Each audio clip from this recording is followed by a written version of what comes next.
მოგესალმებით მეგობრებო, არ ვიცი ხა მივეჩვიეთ ყველა რომ ივანიშვილის რეჟიმი ახალ და ახალ მწვერვალებს იპყრობს ქვეყნის ინტერესების, ხელყოფის და ეროვნული ინტერესების ხალატის.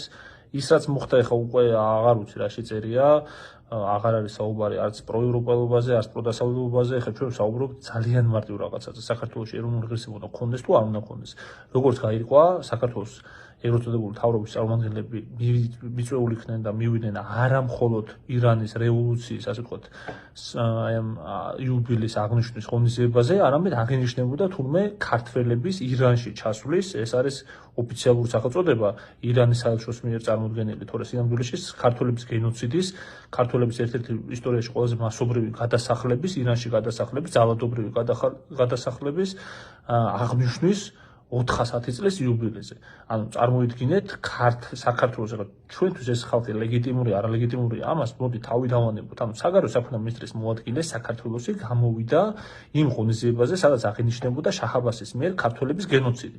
ეს სხვა ფრაზაა და სხვა სამართლებრივი და პოლიტიკური ტერმინი არ არსებობს იმის შეფასების, თუ რაც მოხდა 410 წლის წინ კახეთში, ქართლში და საქართველოში, ხო, როდესაც 100,000-ობით ქართველი აიძულეს გადასახლებულიყო ირანში. ეს იყო დემოგრაფიული კატასტროფა იმდროინდელი ჩვენი ქვეყნის და მიზანი შაჰ-აბასის იყო ის, რომ მთავარი წინაღობა, ვინც იყო მისი იმპერიული ამბიციების კავკასიაში, იმდროინდელი საქართველო და მაშინ, რა თქმა უნდა, ქართლ-კახეთზე იყო საუბარი, დასუსტება მომხდარიყო და უბრალოდ ცოცხალი ძალა აღარ ყოფილიყო, წინააღმდეგობის გასაწევი და ეს იყო მიზანი აი ამ გადასახლების, ამ ეთნოწმენდის, ამ გენოციდის და ერთ-ერთი ყველაზე საზარელი დანაშაულის, რაც კი ჩადენილა ქართველი ხალხი, მრავალტანჯული, მრავალომგამოვლილი ქართველი ხალხის წინააღმდეგ და ეს აღნიშნეს ხოცებმა. ეხლა რაზე საუბრობს ეს ხალხი?